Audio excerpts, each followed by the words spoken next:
மகிமை உண்டாவதாக. ரிச்சர்டே மியூசிக் பண்ணுறாங்கன்னா டைம் ஆயிடுச்சுன்னா சரி. ரெண்டாவது வார்த்தை வந்து லூக்கா 23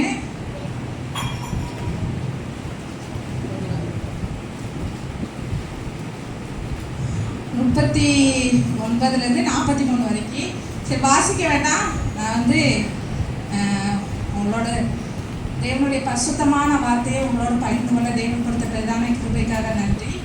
அவருடைய சிலுவை பற்றிய உபதேசம் வந்து கெட்டு போகிறவர்களுக்கு தான் பைத்தியம், ஆனால் ரட்சிக்கப்படுற நமக்கு அது தேவன் இன்று ரகஸ்தாவை தேவன் பலப்படுத்த அவர் என்ன சித்தம் வைத்திருக்கிறாரோ அந்த சித்தத்தின்படி உங்களை பலனுள்ளவர்களாய் தேவன் மாற்றுவார். நீங்கள் ரொம்ப கவனமாக கர்த்தருடைய சத்தத்தை கேளுங்க. சரி, இதில் வந்து கொடுக்கறதுக்கு முன்னாடி சொல்கிறேன், இயேசு கிறிஸ்து இந்த பூமிக்கு மீட்பராய் வந்ததுக்கான நோக்கம் என்ன அப்படின்னா, ஒரு மனிதனை இந்த பூமிக்குரிய ஆக்கினை தீர்ப்பிலிருந்தும் நியாய தீர்ப்பு என்கிற ஆக்கினை தீர்ப்பிலிருந்தும் ரெண்டு காரியம். பூமிக்குரிய ஆக்கினை தீர்ப்பு, நியாய தீர்ப்பு. பிதாவுக்கு முன்னாடி நீங்கள் நிற்கும் போது செலக்ட் பா, நீ வந்து குற்றமற்றவன், நீ செலக்ட் அப்படின்னு அந்த பிதாவுக்கு முன்னாடி நிற்கும் போதும் நீங்கள் ஏற்றுக்கொள்ளப்படணும். ஆக்கினை தீர்ப்பில் இருந்து, அந்த நியாய தீர்ப்பு என்கிற ஆக்கினை தீர்ப்பிலிருந்தும் உங்களை தப்புவித்து அவருடைய ராஜ்யத்திற்கு கொண்டு போகும்படியாகத்தான் இயேசு கிறிஸ்து மீட்பராக அந்த பூமிக்கு வந்தார். இப்போ இவரை வந்து சிலுவையில் அறைஞ்சிருக்கிறாங்க. இப்போ இந்த பக்கத்தில் ஒரு கல்லனும் இந்த பக்கத்தில் ஒரு கல்லனும் இருக்கிறார். ஒரு கல்லன் என்ன சொல்கிறான் அப்படின்னா, நீ கிறிஸ்துவானால் உன்னை எங்களையும் விடுவிச்சிருக்கணும்ல அப்படின்னு சொல்லி கேட்கிறாரு. அவர் என்ன எதிர்பார்த்தார்னா, தன்னை இந்த பூமிக்குரிய ஆக்கினை தீர்ப்பிலிருந்து அவர் காப்பாற்றி இருக்கணும். ஆனா அவர் காப்பாற்றல, அவரே காப்பாற்றப்படல. ஆனா என்னையும் அவரே காப்பாற்றல. அவனுடைய எண்ணம் அவனுக்குள்ள இப்படி இருந்தது. ஆனா இயேசு கிறிஸ்துட்ட கேட்கல, என்ன இதுல இருந்து காப்பாற்றுங்க அப்படின்னு அவர்கிட்ட என்ன செய்யல, கேட்கல. ஆனா அவன் என்ன சொன்னா, நீ கிறிஸ்துவானா உங்களையும் நீங்க ரட்சித்திருக்கணும், என்னையும் ரட்சித்திருக்கணும், நீங்க செய்யல. அவனுக்கு எல்லாம் என்ன இருக்குன்னா, ஒரு சந்தேகம் இருக்கு. என்ன சந்தேகம்னா, அவனுடைய சூழ்நிலை, அந்த சிச்சுவேஷனை பார்க்கலாம். இன்னி கொஞ்ச நேரத்தில் அவன் மறிச்சிருவான். அவன் என்ன செய்வாங்க, அந்த சிலுவையிலே கொன்றுவாங்க அந்த கல்லனை. அப்போ அவன் கடைசி வாழ்க்கையினுடைய முடிவு பகுதிக்கு பார்த்தா இன்னும் தன்னால நம்மளை வந்து காப்பாற்ற இவனால முடியல. அந்த சிச்சுவேஷனை பார்க்கலாம். பார்த்துட்டு சொன்னா உண்மையிலே இவன் கிறிஸ்துவா இருக்க முடியாது. அவனுக்கு என்ன வந்துச்சு, சந்தேகம் வந்துச்சு. அந்த சந்தேகம் அவரிடத்திலிருந்து அந்த மீட்பு அவனால பெற்றுக்கொள்ள முடியல. நம்முடைய வாழ்க்கையிலையும் நம்ம தேவனிடத்துல சந்தேகப்பட்ட அவரிடத்திலிருந்து அந்த மீட்பை பெற்றுக்கொள்ள முடியாது. நீர் என் மீட்பர், இதை எனக்காக செய்யுங்க அப்படி கேட்டீங்கன்னா உடனே அங்க என்ன வரும், உங்களுக்கான பதில் நிச்சயம். ஏன்னா அவர் அதற்காக தான் இந்த பூமிக்கு மீட்பரா வந்தார். ஆனா இந்த பகுதியில் இருக்கிற கல்லன் என்ன சொல்றாங்க, ஆண்டவரே, அவன் கூப்பிடும் போது எப்படித்தான் கூப்பிடுறான், கன்ஃபார்மா இவர் ஆண்டவர் தான். ஆண்டவரே, நான் வந்து இந்த பூமிக்குரிய நியாயத்தை ஆக்கின தீர்ப்பு என் மேல இருக்கு, இது இருக்கட்டும். ஏன்னா இந்த பாவத்தை நான் செஞ்சிருக்கேன், அது இருக்கட்டும். நம்ம சொல்லணும் சொல்ல, இது ஏன் தலையெழுத்து, இது என்னாலே போகட்டும் சொல்ல, அதே மாதிரி சொல்ற அவனும் இந்த ஆக்கின தீர்ப்பு ஏன்ட்ட இருக்கட்டும். ஆனா உங்களுடைய ராஜ்யத்துல வரும்போது அந்த நியாய தீர்ப்பு இருக்கிற ஆக்கின தீர்ப்புல அதுல இருந்து என்னை விடுவிக்க மாட்டீங்களான்னு கேட்கிறான். சடனா தேவன் சொல்றாரு, மெய்யாகவே நீ பரதீசி, என்னோட ராஜ்யத்துக்கு உனக்கு என்ன உண்டு பங்கணும். உடனே அந்த ஆக்கினை தீர்ப்புல இருந்து, அந்த நியாய தீர்ப்பு என்கிற ஆக்கினை தீர்ப்புல இருந்து அவன் என்ன செஞ்சாரு, தேவன் விடுவித்த. அப்ப பூமிக்குரிய ஆக்கினை தீர்ப்புல இருந்து கேட்டானா அவனுக்கு விடுதலை கிடைச்சிருமா கிடைக்காதா, கிடைச்சிருமா. ஆனா அவன் கேட்கல. ஏன்னா நம்மளை பார்த்தான், ஏதோ நம்ம ஒரு பாவம் செஞ்சிருப்போம், அதனால தான் இதெல்லாம் நடக்குது. சரி, அது ஒரு பக்கமா நடக்கட்டும், நம்ம ஒரு பக்கமா. ஆனா உங்க மீட்பர் எங்க, அவர் உங்களுக்காக தானே வந்தாரு. அப்புறம் ஏன் அதோடயே போறீங்க, அதை அடிச்சு தள்ளிட்டு அப்படி ஒரு தலைவன் மாதிரி எதிர்த்து போறாங்கல்ல. உங்க வாழ்க்கை அப்படி நிமிர்ந்து நிக்கிறது தானே அவர் மீட்பரா வந்தாரு. ஆனா அந்த கல்யாண போல நம்ம என்ன நினைக்கும், இந்த ஆக்கினை தீர்ப்பு என் மேல இருக்கட்டும், ஆனா நியாய தீர்ப்புல என்ன காப்பாத்தீங்க அப்படின்னு சொல்லவும் இயேசு கிறிஸ்து காப்பாத்திட்டாரு. இப்ப ஜாய் சொன்ன அதே தான் நானும் உங்களோட. பூமிக்குரிய ஆக்கினை தீர்ப்பு யார் மேல இருந்துச்சு, அந்த விபச்சார ஸ்ரீ மேல. ஆவியானவர் ரொம்ப தூய்மையானவர். அவ நான் எடுத்த அந்த காரியத்தை அவளும் சொன்னா, அதனால விரிவா சொல்ல வேண்டிய அவசியம் இல்லாம போயிடுச்சு. சரி, அவன் மேல என்ன இருந்துச்சுன்னா, கல்லெறிந்து கொல்லப்பட வேணுங்கிற ஆக்கினை தீர்ப்பு அவன் மேல இருந்துச்சு. சரியா, அப்போ இயேசு கிறிஸ்து வந்து அவருக்கு முன்னாடி வந்து அந்த விபச்சார ஸ்ரீயை கொண்டு வந்துட்டாங்க. யாருக்கு முன்னாடி, இயேசு கிறிஸ்துக்கு முன்னாடி அந்த விபச்சார ஸ்ரீ வராங்க. அந்த அவள் கல்லறிந்து கொல்லப்பட வேண்டுங்கிற ஆக்கினை தீர்ப்பு அவ மேல இருந்துச்சு. மனிதன் இந்த பூமியில படைக்கும் போது ஏசப்பா எப்படி படிச்சான்னா அதிகாரமுடையவனா படிச்சாரு. தேவன் வந்து ரொம்ப நல்லவர். ஒரு தகப்பனுடைய இருதயம் எப்படி அப்படிதான் அதிகாரமுடையவனா படிச்சாரு. அந்த அதிகாரத்தை அவன் எங்க இழந்தான் அப்படின்னா பாவம் செய்யும் போது இழந்துட்டான். பாவம் செய்யும் போது நம்ம மேல எது வருதுன்னா பாவத்துக்குரிய ஆக்கினை தீர்ப்பு வருது. இப்போ நம்ம அதிகாரம் செலுத்த முடியாது. சாத்தான் வந்து ரொம்ப சூழ்ச்சியா செயல்பட்டான். எப்படி செயல்பட்டான்? இவனை அதிகாரம் உடையவனா பூமியில இருக்க விடக்கூடாது, இவனை பாவம் செய்ய வச்சு அந்த அதிகாரத்தை செய்யணும் பிடுங்கணும்னு பார்த்தா அதே மாதிரி செஞ்சுட்டான்.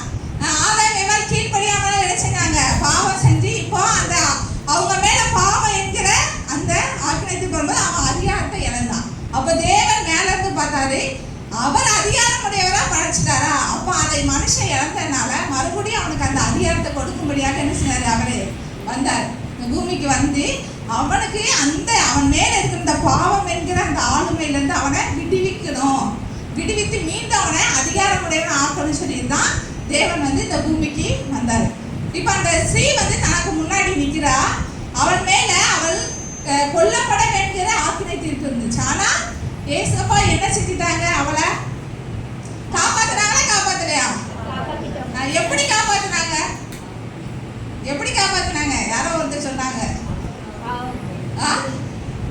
இப்ப அந்த ஸ்ரீ வந்து முன்னாடி வந்து நிக்கிறாங்க. அவங்கள கொல்லணும், கல்ல எடுத்து இது வந்து பூமிக்குரிய ஆக்கினை தீர்ப்பு அவங்க மேல இருக்கு. ஆனா இயேசு கிறிஸ்து அவங்களை விடுதலை ஆக்கிட்டாரு. அப்பதான் பைபிள் சொல்லுது ஆக்கினை தீர்ப்புல இருந்து விடுதலை ஆயிட்டாரு. இனி நானும் அந்த ஆக்கினைக்கு தீர்க்க மாட்டேன், நீ போமா, இனிமே இந்த விபச்சார பாவத்தை செய்யாதுங்கிறாரு. இப்ப எப்படி அந்த தீர்ப்புல இருந்து அவளை வந்து மீட்டெடுத்தார் சொல்லுங்க? எப்படி அவளை அந்த பாவங்கிற ஆக்கினை தீர்ப்புல இருந்து மீட்டெடுத்தார்? Very good. அவருடைய பாவங்களை அவர் என்ன செஞ்சாரு? மன்னிச்சார். பாவங்களை மன்னிக்கும் போது அந்த அவர் மேல இருக்கிற அந்த ஆக்கினை தீர்ப்பு விலகுச்சு. நிறைய தடவை சொல்ல தெரியுமா? ஏசப்பா எனக்காக என்ன செஞ்சாரு? எத்தனை முறை உங்களை மன்னித்தாரோ அத்தனை முறை உங்களை ஆக்கினை தீர்ப்பிலிருந்து காப்பாற்றினார். அதுதான் உண்மை. இனிமே தேவன் எனக்காக என்ன செய்யறாருன்னு சொல்லாதீங்க. அவர் மத்தேயு புத்தகத்துல சொல்றாரு, உங்களுடைய ஜீவனை காட்டிலும் பெரிதான ஒன்று இந்த உலகத்துல ஏதாவது இருக்கா? இது நாங்கள் இயேசு கிறிஸ்து கேட்ட கேள்வி. உங்கள் ஜீவனை காட்டிலும் இந்த உலகத்துல உங்களுக்கு மேலானவர்கள் ஒன்று இருக்கா? இல்ல. உங்கள் ஜீவனை ஆக்கினை தீர்ப்பு காப்பாற்றினார்னா தினந்தோறும் அவரை செய்யணும், உயர்த்தி மகிமைப்படுத்தணும். அந்த காரியத்தை செய்யறீங்களா? தினந்தோறும் தேவன் நினைச்சீங்களா? உங்களை இந்த பூமிக்குரிய ஆக்கினை தீர்ப்பு தேவன் நினைச்சாரு காப்பாற்ற. ஸ்ரீயை எப்படி காப்பாற்றினார்னா அவருடைய பாவங்களை மன்னிச்சாரு. மன்னிக்கும் போது அவள் மேல இருக்கிற அந்த அதிகாரம் அந்த ஆக்கினை அவளை விட்டு நீங்கிறனால இப்போ மனுஷனால அவன் மேல நினைச்ச அதிகாரம் செலுத்த முடியல. அவன் நினைச்ச முடியல, கல்லெடுத்து கொள்ள முடியல. சரியா? அப்ப அந்த தீர்ப்புல இருந்து காப்பாற்றினான். சரி, ரெண்டாவது கொஸ்டின். இன்னும் அவர் வந்து அந்த சிலுவை பாடுகளை எடுக்கலையே, இன்னும் பரிசுத்தமான ரத்தம் பூமியில சிந்தப்படல. இன்னும் அவர் வந்து அந்த பூமியில மனுஷனுக்காக அந்த எதுக்காக வந்தாரோ அந்த திட்டத்தை இன்னும் அவர் செய்யல. அப்ப எப்படி அவளை வந்து அந்த பாவத்துல இருந்து மீட்டார்? அந்த ஆக்கினை தீர்ப்புல இருந்து அவரை மீட்டெடுத்தார் சொல்லுங்க? இது ரெண்டாவது கொஸ்டின். இன்னும் ஏசப்பா சிலுவையில பரிசுத்தமான ரத்தம் பூமியில சிந்தப்படல. அப்ப எப்படி அதுக்கு முன்னாடி தானே அவளை அந்த ஆக்கினை தீர்ப்புல இருந்து காப்பாற்றினார்? எப்படி காப்பாற்றினார்? Very good. அவர்கிட்ட அந்த அதிகாரம் இருந்துச்சு. இயேசு கிறிஸ்து இந்த பூமியில பிறக்கும் போது ஏரோதுவினுடைய இதயத்துல என்ன இருந்துச்சா? கலக்கம் இருந்துச்சு. அது ஏரோதுவினுடைய இதயத்துல இருந்த கலக்கம் இல்ல, அது சாத்தானுக்கு உண்டான கலக்கம். ஏன்னா என்று அவர் இந்த பூமிக்கு மீட்பராய் பிறந்தாரோ அன்றே அந்த நாமத்துக்குரிய அதிகாரம் இந்த பூமிக்கு வந்துருச்சு. அவர் என்னைக்கு குழந்தைய பார்த்து சத்தமிட்டா பார்த்துங்க, அழுதார்ல, அப்பவே பரலோகத்திலிருந்து ஒரு பெரிய அதிகாரம் பூமிக்கு கட்டல. இது யாருக்கு தெரிஞ்சது? சாத்தானுக்கு தெரிஞ்சனால பயந்தான். பயந்து என்ன செஞ்சான்? ஏரோதுடைய இதயத்துல வச்சு அவன் என்ன செஞ்சான்? அவனுடைய வேலையை செஞ்சான். சரி, இப்போ இயேசு கிறிஸ்து வந்து பரலோகத்தின் மிகப்பெரிய திட்டத்துக்காக இந்த பூமிக்கு அனுப்பப்பட. என்ன திட்டம்னா அவர் மீட்பராய் அவருடைய பரிசுத்தமான ரத்தம் இந்த பூமியில சிந்தப்படணும். அது மனுஷனை பூமிக்குரிய ஆக்கினை தீர்ப்புல இருந்தும் நியாய தீர்ப்பு என்கிற ஆக்கினை தீர்ப்புல இருந்தும் விடுவித்து அவருடைய பரலோக ராஜ்யத்திற்கு கொண்டு போகணும். இந்த மிகப்பெரிய திட்டத்துக்காக அவர் இந்த பூமிக்கு வந்தார். அந்த திட்டத்துக்காக என்று அவர் இந்த பூமியில பிறந்தாரோ அன்று அதற்கான அதிகாரமும் கொடுக்கப்பட்டுச்சு. உங்க ஒவ்வொருவர் மேலும் தேவனுடைய திட்டம் இருக்கு. திட்டம் மட்டும் இல்ல, அதுக்குரிய அதிகாரமும் இருக்கு. புரியுதா? இயேசு கிறிஸ்து வெறுமனே திட்டத்துக்காக மட்டும் பிதா அவர் அனுப்பல. இந்த திட்டம் உங்க மேல இருக்கு அப்படின்னு சொல்லி அவர் அனுப்பும் போதே அதுக்குரிய அதிகாரத்தையும் அவர் மேல வச்சுதான் அந்த பூமிக்கு அனுப்புனாங்க. அது ஒரு இடத்துல சொல்றாரு, நீ என்ன அதிகாரத்தினால இதெல்லாம் செய்யறீ அப்படின்னு வேதமாரர் வந்து கேட்கிறாங்க. சரிப்பா, உன்கிட்ட ஒரு கொஸ்டின் கேட்கிறேன்.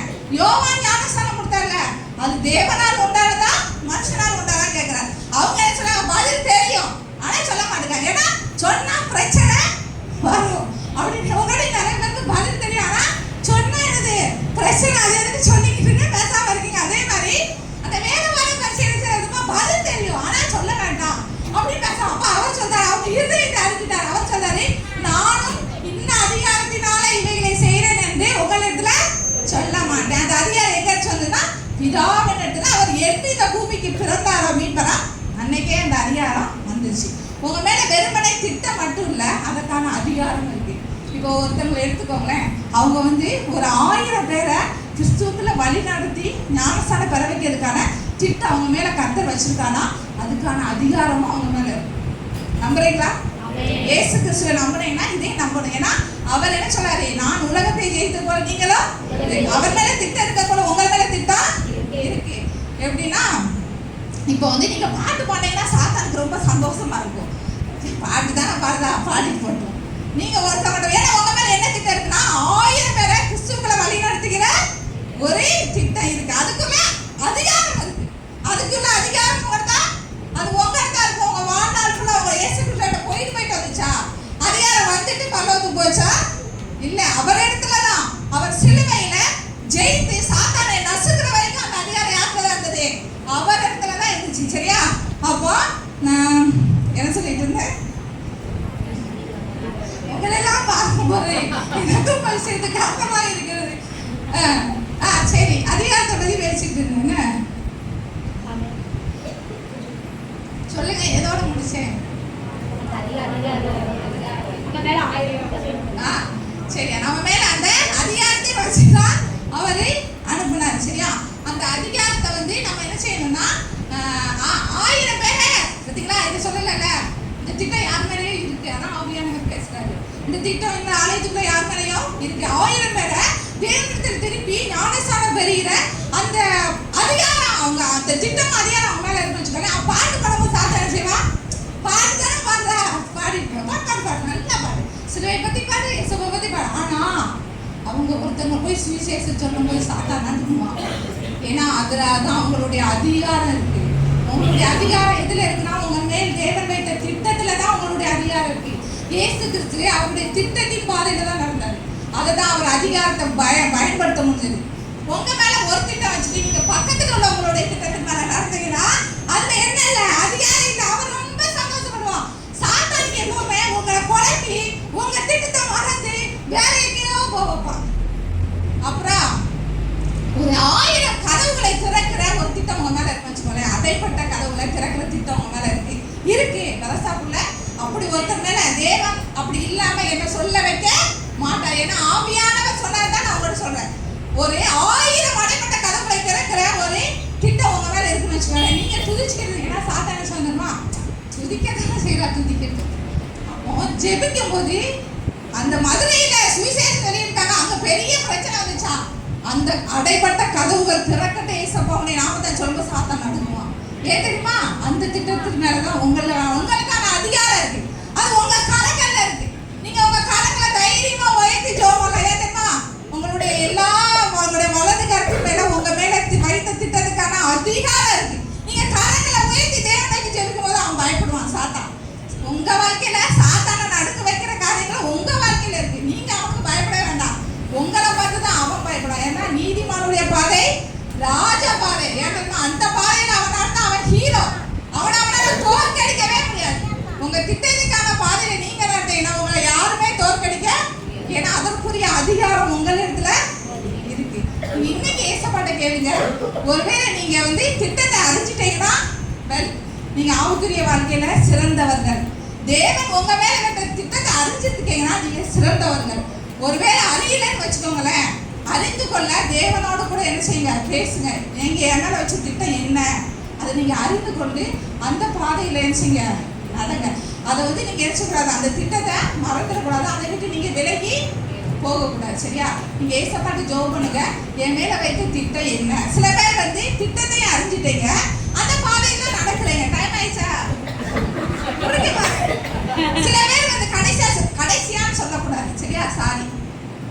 ஏன்னா தேவன் அனுதினமும் நமக்கு வார்த்தை தருவா, அனுதினமும் நம்மளை பலப்படுத்துவாங்க. கடைசியான வார்த்தையை சொல்லக்கூடாது.